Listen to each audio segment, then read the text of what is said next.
El sueño de todo futbolista es jugar una Copa del Mundo. Algunos lo logran 1, 2, 5 o hasta 6 veces, pero hay otros que no pudieron jugar un mundial ni una sola vez. Así que en este video vamos a repasar 20 cracks mexicanos que nunca fueron un mundial.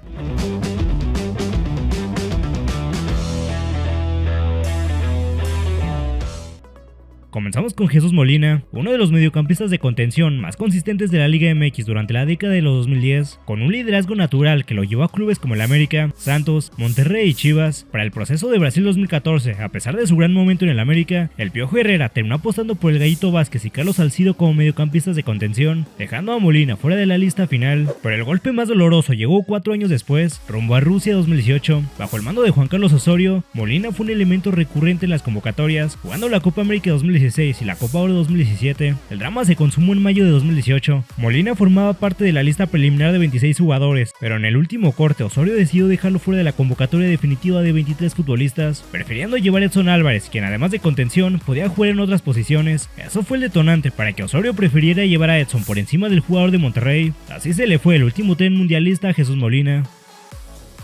Joaquín El Capi Beltrán fue líder absoluto de la saga central de los Pumas, que consiguieron el bicampeonato en 2004. Cualquiera pensaría que un central con ese palmarés, esa personalidad y ese liderazgo tenía un lugar asegurado en selección mexicana, pero la historia del Capi con el Tri fue una de las injusticias más grandes. El gran obstáculo en la carrera internacional de Beltrán no fue su rendimiento, sino los gustos y las decisiones tajantes de los seleccionadores nacionales. Beltrán recibió sus primeras convocatorias en 1999, llegó a disputar 12 partidos e incluso fue a la Copa Confederaciones 2001, pero con la llegada del Vasco Aguirre, el Capi dejó de ser tomado en cuenta. Rumbo a Alemania 2006, Beltrán estaba en el pico más alto de su carrera. Sin embargo, la Volpe priorizó centrales con una salida limpia y técnica con el balón en los pies, optando por convocar a otros defensas. Cuando Hugo Sánchez tomó la dirección técnica del Tri, convocó al defensa de Cruz Azul para algunos partidos amistosos, pero con la salida de Hugo Sánchez, Beltrán nunca más volvió a jugar en selección. Otro que nunca jugó un mundial fue Elías Hernández, bicampeón con León en 2014 y figura en Cruz Azul, lo que lógicamente lo ponía en el debate para vestir la camiseta de la selección mexicana de cara a los mundiales de 2014 y 2018. Sin embargo, su historia con el Tri fue una constante cadena de desaires técnicos y mala fortuna cronológica. Para Brasil 2014, a pesar de estar en un gran nivel, el Piojo Herrera jugaba con un esquema táctico de 5-3-2. Este esquema utilizaba carrileros de largo recorrido en lugar de extremos puros, una decisión que borró por completo las condiciones de Elías, dejándolo fuera de la lista final. En el proceso hacia Rusia 2018, el patrullero recibió oportunidades, brillando incluso en la Copa Oro 2017. Estaba en el mejor momento de su carrera, pero tuvo la mala suerte de estar en la misma época de Carlos Vela, Irving Lozano y Jesús el Tecatito Corona, 3 extremos que estaban brillando en el extranjero. Esa fue la competencia de Elías Hernández y quienes dejaron al habilidoso extremo fuera del mundial.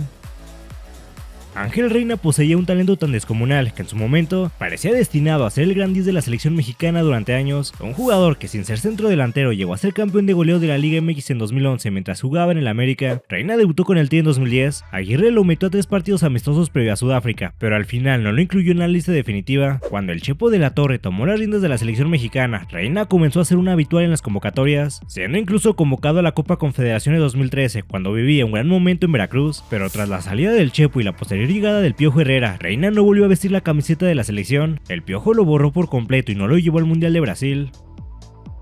José Manuel Abundis, el delantero del Toluca, era la pareja perfecta de José Saturnino Cardoso en una de las ofensivas más letales que ha visto nuestro fútbol. Justo en esos años, mientras brillaba en el Toluca, fue constantemente convocado a la selección, jugó amistosos, eliminatorias y la Copa América y Copa Confederaciones de 1997, pero al final la Puente lo dejó afuera del Mundial de Francia 98. Abundis tocó el cielo en 1999, no solo fue titular en la obtención de la Copa Confederaciones, sino que le anotó a Brasil en la final. Todo apuntaba a que llegaría en su mejor momento para el Mundial de Corea-Japón 2002. Sin embargo, su destino cambió drásticamente debido a una grave lesión que cortó de tajo su ritmo goleador y su regularidad. Para cuando logró recuperarse, el panorama de la selección mexicana había cambiado por completo. El vasco llegó a imponer un estilo mucho más físico y dinámico, inclinándose por delanteros como Jared Borghetti, Luis Hernández y Francisco Palencia.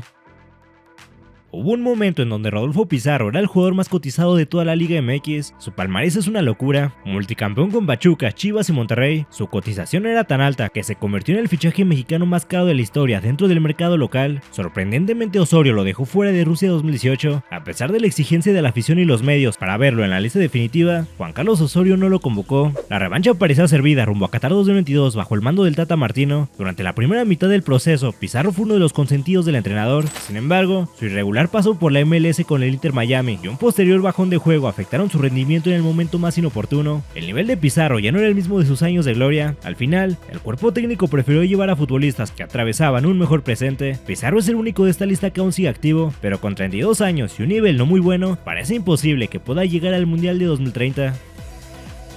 Miguel Sabá, su nombre está ligado a la contundencia, brillando en Cruz Azul, convirtiéndose en el referente ofensivo del Morelia y dejando huella en las Chivas y en el León. Su clímax con la selección mexicana llegó en 2009, cuando se vistió de héroe al anotar aquel gol contra Estados Unidos en el Estadio Azteca que enderezó el camino hacia Sudáfrica 2010. Todo estaba alineado para que el delantero del Morelia viviera el sueño mundialista, pero a semanas de que se diera a conocer la lista para el Mundial, en un entrenamiento, Sabá sufrió una fractura de tendón de Aquiles en la pierna derecha. El tiempo de recuperación le impedía por completo subirse al avión rumbo a Sudáfrica. La noticia cayó como un balde de agua fría, tanto para el jugador como para el Vasco Aguirre, quien lo consideraba una pieza fundamental en su esquema ofensivo como revulsivo. El destino decidió arrebatarle de las manos el premio por el que tanto había peleado. Tras quedar fuera de Sudáfrica, Sabá solo volvió a jugar un partido más con selección mexicana, siendo borrado en el proceso rumbo a Brasil 2014.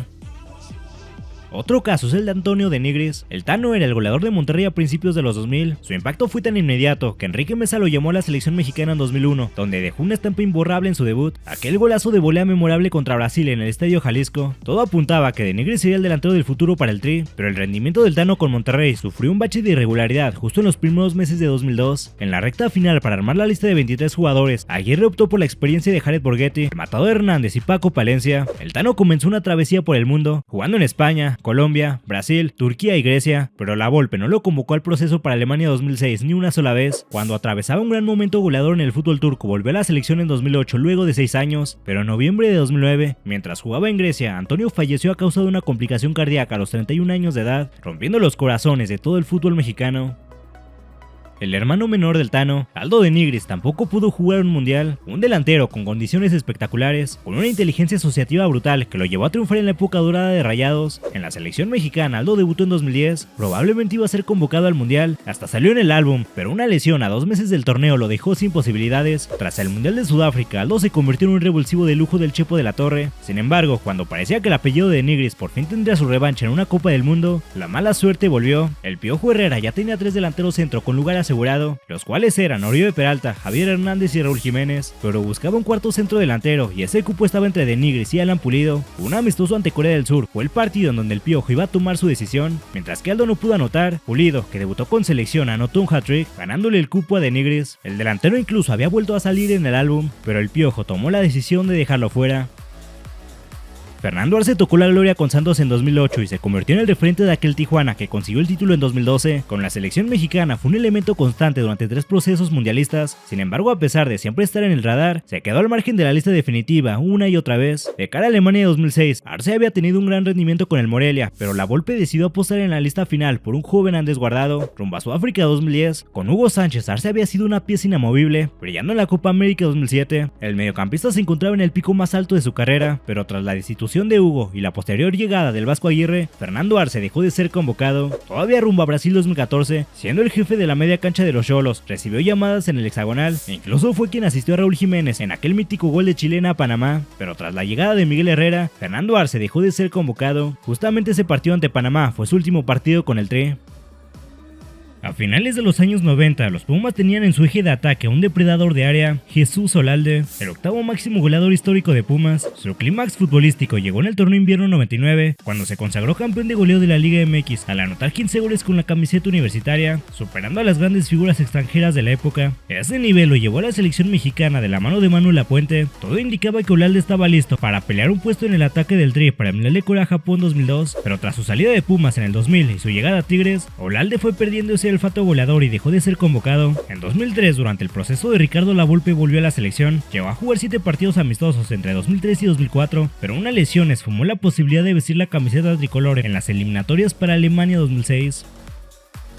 Jaime Lozano grabó su nombre con letras de oro en los Pumas, siendo pieza clave del bicampeonato de 2004. Con la selección mexicana fue fundamental en las eliminatorias rumbo a Alemania 2006. El Jimmy firmó una racha goleadora brutal para un mediocampista, anotando 11 goles en el proceso eliminatorio. Todo el país daba por hecho que Lozano sería el dueño absoluto de la banda izquierda en el mundial, pero el destino le deparó una de las sorpresas más inexplicables en la historia de las listas mundialistas. A pesar de haber sido el hombre de confianza de la Volpe y el goleador del equipo en el camino hacia Alemania, el entrenador argentino prefirió convocar a su yerno, Rafael "El Chiquis" García, La Volpe argumentó decisiones estrictamente tácticas. La ausencia del Jimmy fue calificada por la prensa y la afición como una de las injusticias más grandes de ese ciclo. Con la llegada de Hugo Sánchez, el Jimmy volvió a ser convocado, jugó la Copa Oro y la Copa América 2007, pero tras la salida del Pentapichichi en 2008, Lozano ya no fue tomado en cuenta por los posteriores entrenadores.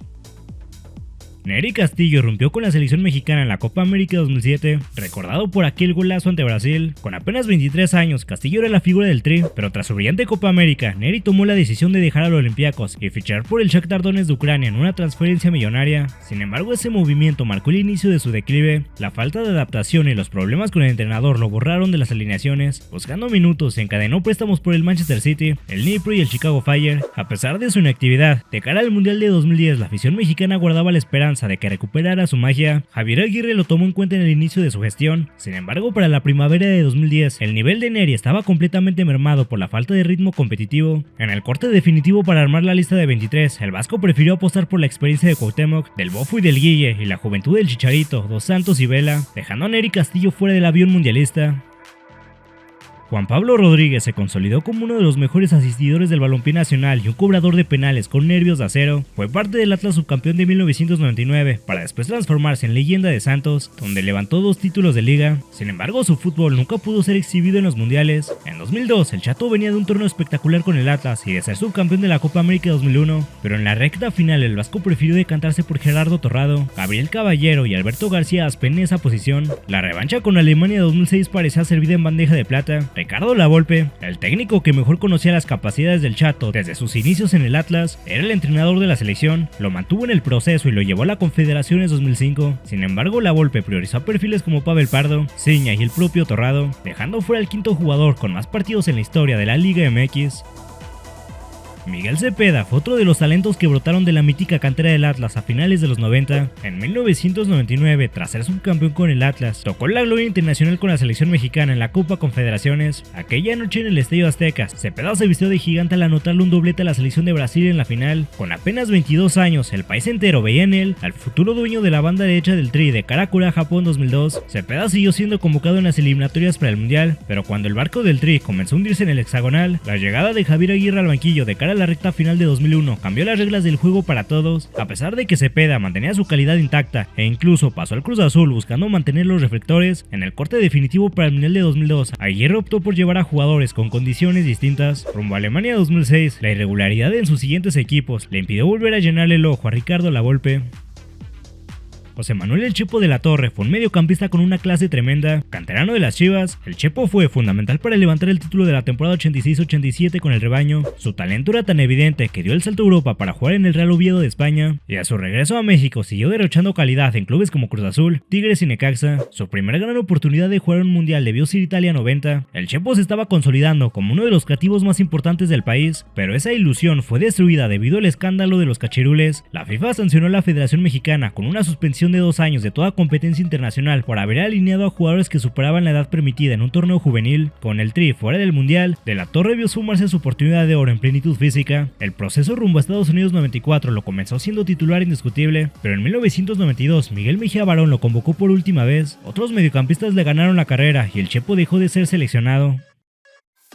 De todas las historias sobre futbolistas mexicanos que se perdieron una Copa del Mundo, pocas son tan desgarradoras como la de Luis "El Chapito" Montes. El mediocampista fue el cerebro de León que consiguió el bicampeonato en 2013 y 2014. Su nivel era tan extraordinario que se ganó la confianza del Piojo Herrera en la selección mexicana. No solo tenía un lugar asegurado en la lista final para el Mundial de Brasil, sino que se perfilaba para ser titular en el medio campo del Tri. A solo 2 semanas del debut en el Mundial, el Tri disputaba un partido de preparación contra Ecuador, y en una jugada dividida por el balón, Montes chocó con el ecuatoriano Segundo Castillo. El mediocampista mexicano sufrió una fractura de tibia y peroné. En cuestión de segundos, el sueño mundialista se esfumó por completo de la forma más trágica posible. En el proceso para Rusia 2018, Juan Carlos Osorio prácticamente lo tuvo borrado y el Chapito se volvió a perder otro mundial.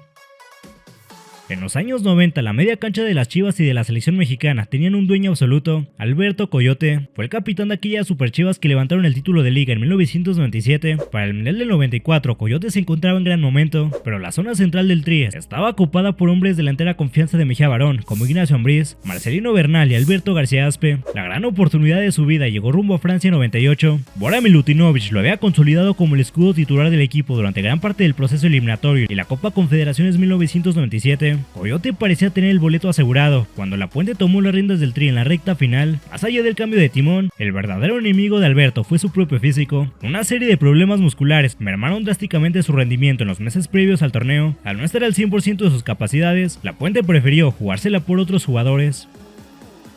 Adolfo Ríos es, sin lugar a dudas, uno de los mejores porteros mexicanos de la historia. El canterano de Pumas brilló en el Veracruz, fue pieza clave para el campeonato de Necaxa en el invierno 98 y se consagró como un ídolo en el América, donde levantó el título del verano 2002. Con la selección mexicana fue el guardameta titular en las Copas América de 1997 y 1999, logrando el tercer lugar en ambas ediciones con actuaciones memorables. Sin embargo, a pesar de estar en el debate como el mejor portero de México, nunca pudo ir a un mundial. Rumbo a Francia en 98, Manuel Lapuente tuvo como titular indiscutible a Jorge Campos, y a pesar de que Ríos pasaba por un momento extraordinario en Necaxa, tuvo que ver cómo los puestos de guardameta suplentes serán ocupados por el Conejo Pérez y Osvaldo Sánchez, bajo el argumento de proyectar a las nuevas generaciones. De cara a Corea-Japón 2002, el escenario parecía idóneo para Ríos, quien venía de ser campeón con el América, pero Javier Aguirre decidió jugársela con Óscar Pérez como titular, llevando a Osvaldo Sánchez y a Jorge Campos como suplentes.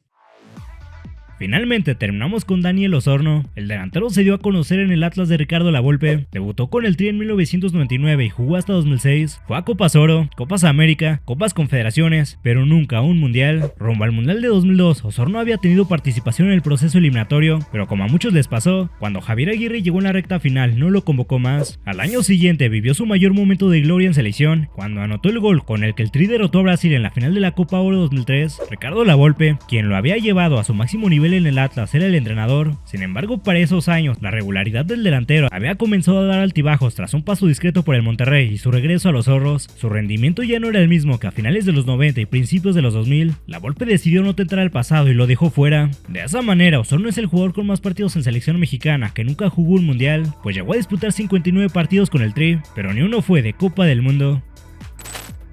Esto es todo por el video de hoy. Comenta otros cracks mexicanos que nunca fueron a un mundial. Si el video te gustó, dale like y suscríbete al canal.